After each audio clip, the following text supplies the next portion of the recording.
زندگی کو سمجھنا ہے تو پیچھے دیکھو، اور زندگی کو جینا ہے تو آگے دیکھو۔ جب لوگوں کو پتہ چلتا ہے کہ زندگی کیا چیز ہے تو یہ آدھی سے زیادہ خرچ ہو چکی ہوتی ہے۔ زندگی بدلنے کے لیے لڑنا پڑتا ہے اور آسان کرنے کے لیے سمجھنا پڑتا ہے۔ اپنی زندگی میں ہر کسی کو اہمیت دو۔ جو اچھا ہوگا وہ خوشی دے گا، اور جو برا ہوگا وہ سبق دے گا۔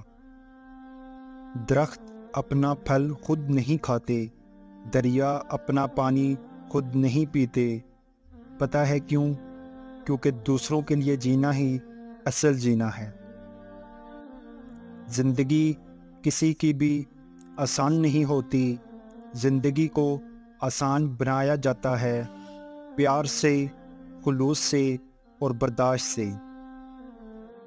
وہ علم بیکار ہے جو انسان کو کام کرنا تو سکھا دے لیکن زندگی گزارنے کا سلیقہ نہ سکھائے۔ آپ اپنی زندگی سے بھلے خوش نہ ہوں، پر کچھ لوگ ایسے بھی ہوں گے جو آپ جیسی زندگی گزارنے کے لیے ترستے ہیں۔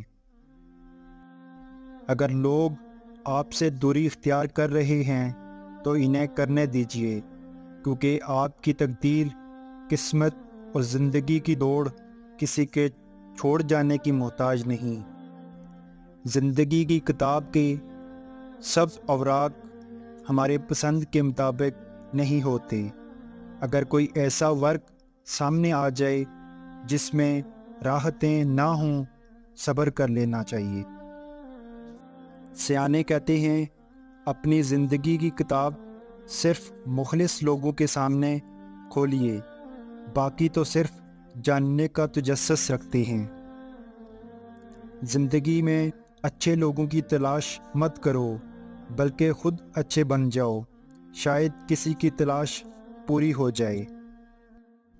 جو شخص اپنی زندگی کا جائزہ نہیں لیتا اور اپنے نفس کا احتساب نہیں کرتا، وہ زندہ رہنے کے لائق نہیں۔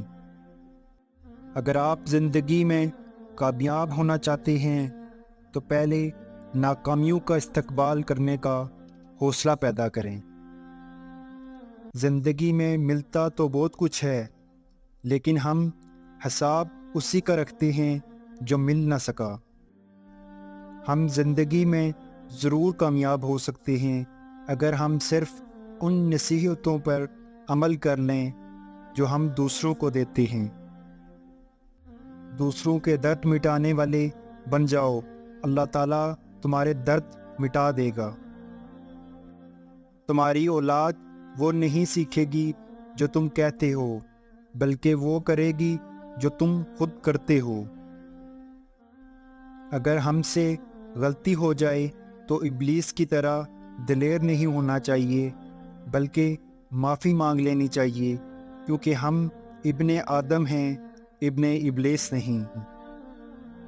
زندگی میں کبھی ان لوگوں کو کھونے کی غلطی مت کرنا جن کی آنکھیں آپ کے لیے روئی ہوں، جن کے لب آپ کے لیے دعا گو رہے ہوں، جن کا دل آپ کے لیے تڑپتا ہو، کیونکہ ایسے نقصان کا کبھی ازالہ ممکن نہیں۔